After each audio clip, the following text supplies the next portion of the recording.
Elon, welcome to JP Morgan's headquarters. You're on the 51st floor, which is about the equivalent of the nowhere near where you go generally in space, but as high as we can get in New York City. But before we get started with you and Jamie, we had a very special guest that wanted to welcome you here this afternoon. And so your mother, May Musk, is here to welcome you. Great. May, please stand up. I don't think you can see me or everybody here. They can see you. Yes, okay. He can. This is your part? I actually can't see my mom, but I can hear her, certainly. Yeah. Okay. Now, there you are. Okay. What I'd like to say is when you were 3 years old and I told people I have a genius son, they would roll their eyes. And then... Sure. Understandable, frankly. I knew. And then when you said you wanted to start with rockets, then I rolled my eyes. Sure. And then you did it. And so this is just a great party here, and we're celebrating. Sounds Love good. you so much. Love you too. One proud mama. Please. So let me, Elon, welcome you. It's a really privilege to have you here on this momentous occasion. It's new for us, but it's an important thing, the trajectory of American innovation. We're here live, 3,500 people of our top individual investors around the world. In 100 branches, there are 350 people here, 3,500 around the country. This is a very unique thing, by the way, because Elon has spoken to me about democratizing finance. This is part of it, treating individual investors the same way institutions are treated, and hedge funds and all those things. My view is it's a wonderful thing to do. Elon, very brave, by the way, because I would never let my mother speak publicly when I was in the room. God knows what she would have said. I had no idea she was there, actually. Elon's the Edison of our time. I remember visiting Elon in Tesla like 15 years ago. A whole new way of building cars, vertical integration, which had not been anything remote what our car companies are doing. Now you have SpaceX. I visited the SpaceX factory in California, and it's exceptional to have more than 650 rockets. And you told me one today, putting satellites in space. You have 9,000, almost 10,000 Starlink satellites up there. Starlink 3 is coming, which is a whole new generation, which hopefully will replace some of these undersea cables. It's been an extraordinary 24 years with watching Elon grow over time. And now making a massive leap into the future. So welcome and coming here. Elon, I have 10 questions for you. So I want to make sure I get to each one. Some of them came from folks here. They're all important. But one, just to start, is why SpaceX public now? Because you had choices, you didn't have to. Why now? Yeah, I've been asked for many years about taking SpaceX public. So it's probably been, I don't know, almost 10 years that people have been suggesting to me that I should take SpaceX public. We've been positive cash flow for quite a long time, I think since around 2014, 2015. And we've been self-funding. In fact, in our private equity rounds, they actually have not been fundraising rounds. They've been liquidity rounds for investors and employees because we give everyone at the company stock. And SpaceX has actually bought back stock in most of our sort of funding events. So what's different about now is that it's a number of things, but we are embarking on a significant growth phase, like a capital growth phase, where we are going to put in orbit probably 100,000 satellites, or probably over 100,000 satellites just for communications. And these will be the version 3 and beyond versus version 2 and version 1 that are currently in orbit. Version 3 is, depending on how you count it, 10 to 20 times more capable than the version 2 satellite.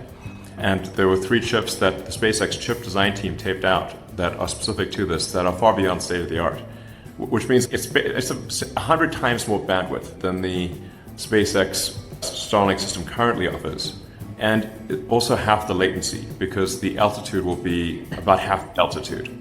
I think it will actually be the highest bandwidth, lowest latency means of communicating. And the future with AI and robots is actually going to require a lot more bandwidth than we currently use.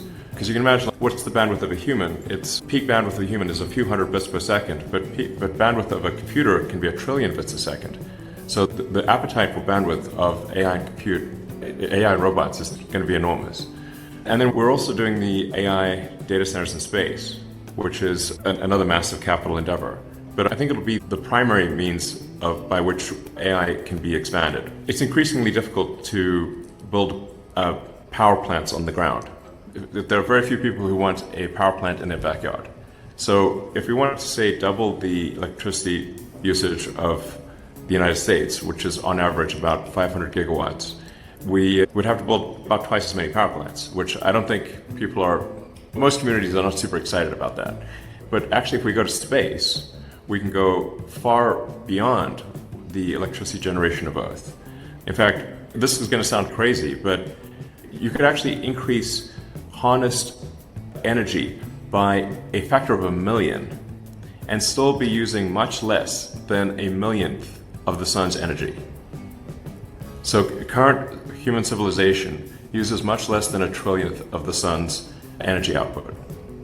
It's just humbling to think about. We're really a tiny, when you see the true size of Earth relative to the sun, we're a tiny dust mote in a vast darkness. And the sun is enormous. The sun is 99.8% of all mass in the solar system, and most of the remaining 0.2% is Jupiter.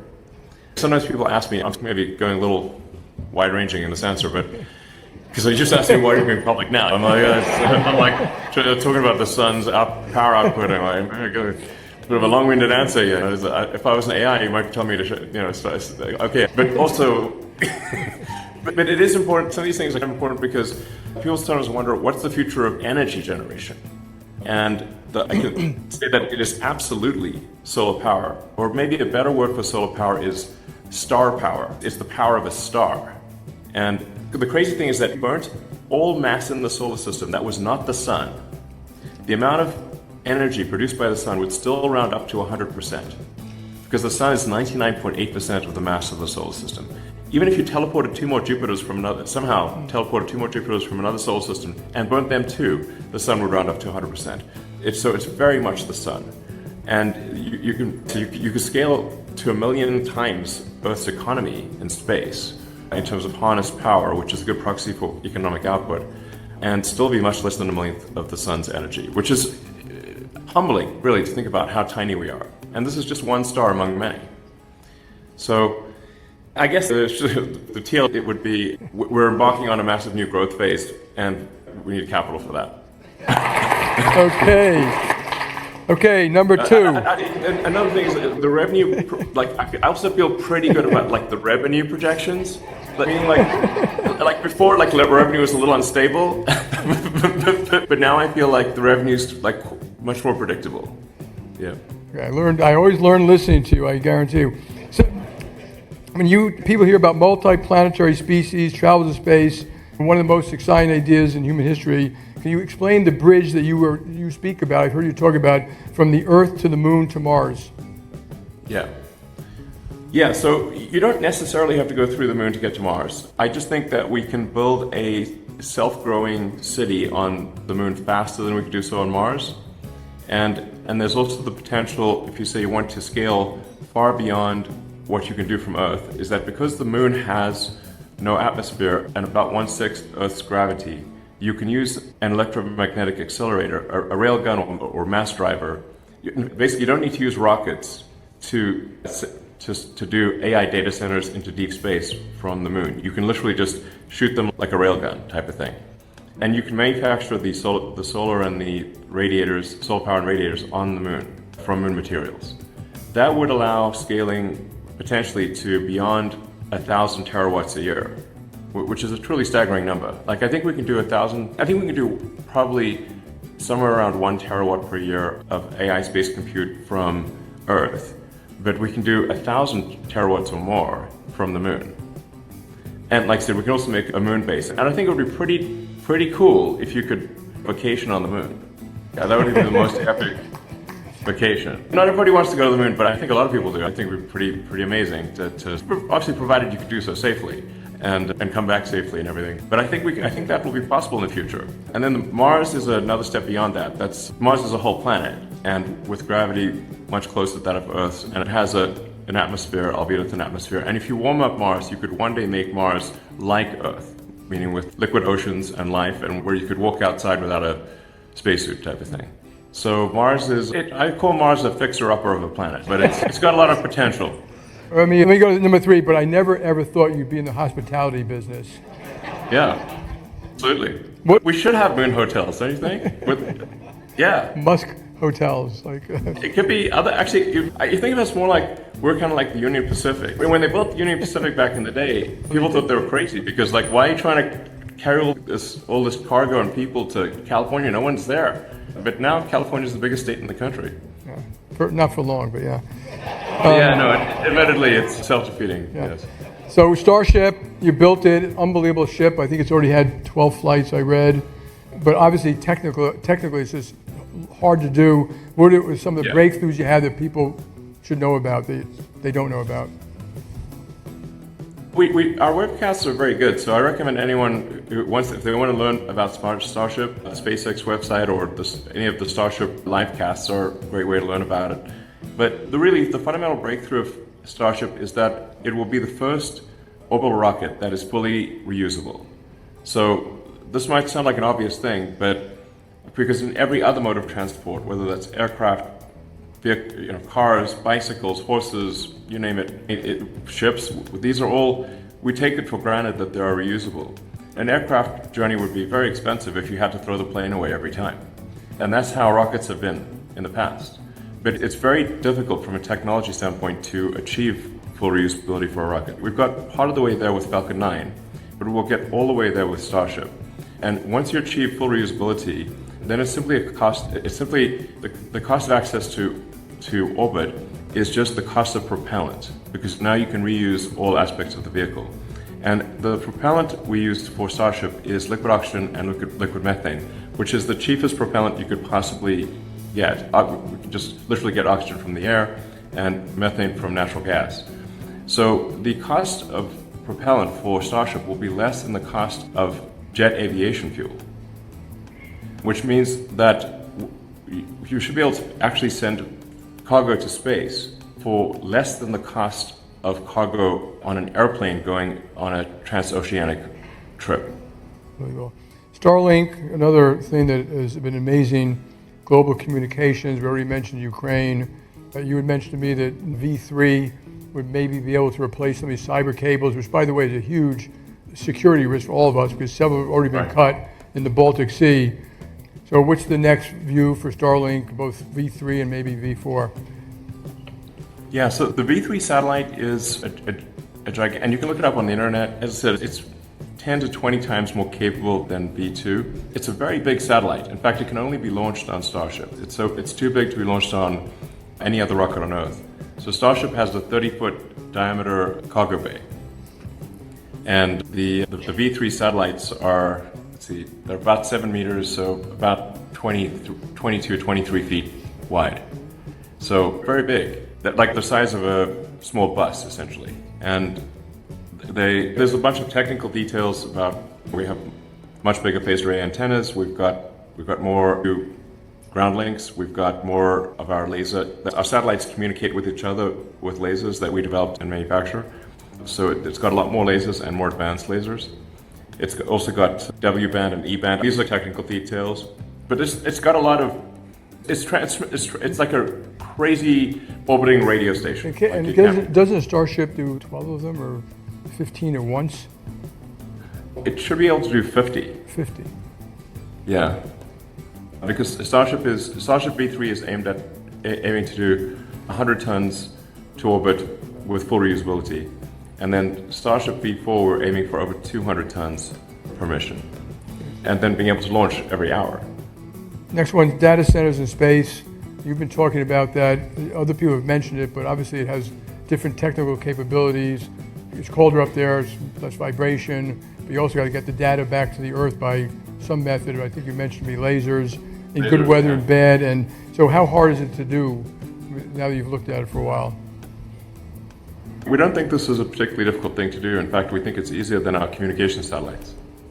Quite a bit easier than our communication satellites. The Starlink V3 communication satellites is an incredibly complex machine. The AI data center would be much simpler by comparison, because it's really just solar power plus radiator, some basic equipment for operating the satellite, and then the laser links which would connect to the Starlink communications constellation, and then to the ground. And the connection would happen no matter what the weather is, because once you connect via lasers to the Starlink communication constellation, the Starlink communicates to the ground with frequencies that are cloud penetrating. So they're, in fact, even roof penetrating to some degree. So you would always be able to close the link with the data centers.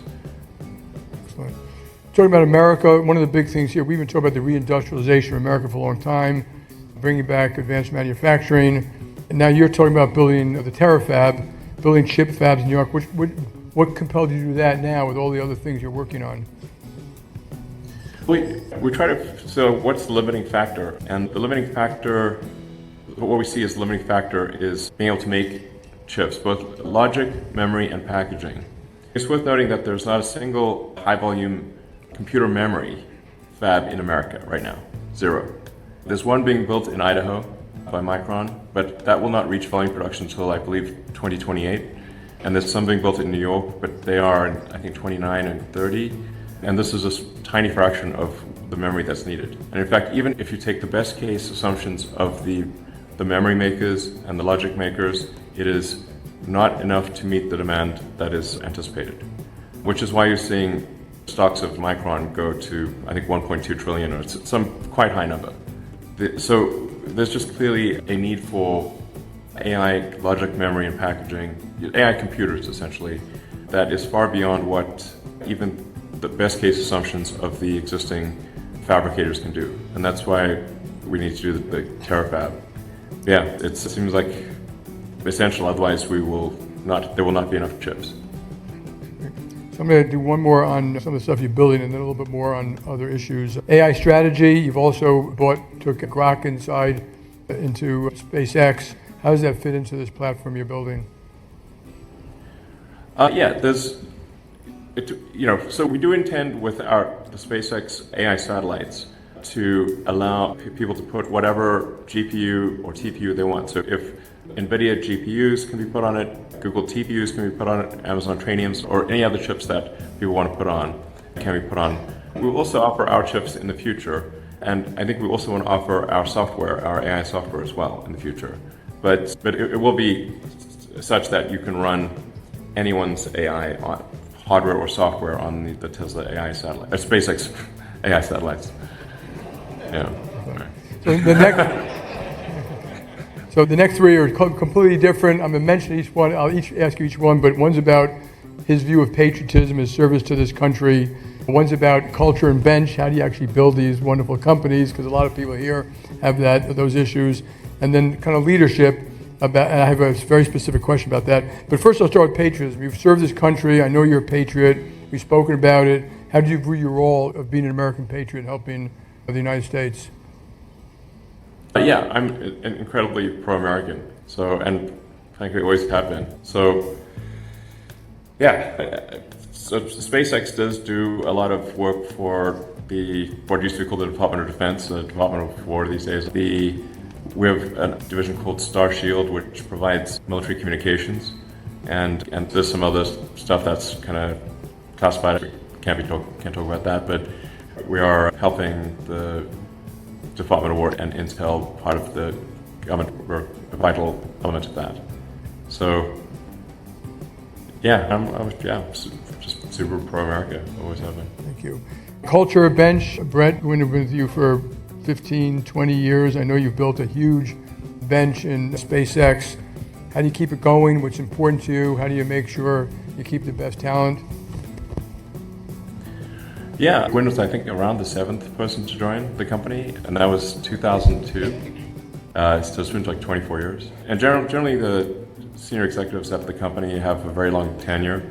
I think Brent Johnson's been CFO for 15 years. And yeah, I think because people really believe in the mission, I think they want to stay and they want to keep building it. Like, we want to make humanity a space-faring civilization. We want to take humanity to Mars and the moon and ultimately beyond. We want to it's like science fiction, make it real. So go to places that have never been explored before. Make Star Trek real. That was one of my favorite shows. Yeah. Excellent. And then last one, you've built multiple companies. How have you changed from maybe 20 years ago? Maybe I should ask you guys, how have you changed from like when you started to today, lessons you've learned, how you've changed both as a leader and as a person? I think I'm probably more chill than I used to be. So I was probably a little, I'm way more laid back than I used to be. Which I'm still not that laid back, but more than I used to be, for sure. And one of the things that I found over time, and I've mentioned this before, is that in terms of recruiting people to the company or having people work at the company, their individual abilities and their intellectual capabilities matter a lot, but also it also matters if they have a good heart. It's like, it's not just about whether somebody has a certain IQ or whatever, but just are they a good person? That matters a lot. I don't know, I guess I've learned a lot, although I feel like I still have a lot to learn and make a lot of mistakes. But I think maybe the future AI will say, not bad for a human. Listen, before we thank Elon for coming, I just want to thank him, just watching him build companies, and I can't wait to watch the next 10 or 15 years about what you accomplish and what you dream of, and getting to Mars and building new businesses and being creative. So, Elon, I want to thank you on behalf of everybody for coming here, sharing your ideas. There are brochures out there about the whole SpaceX thing.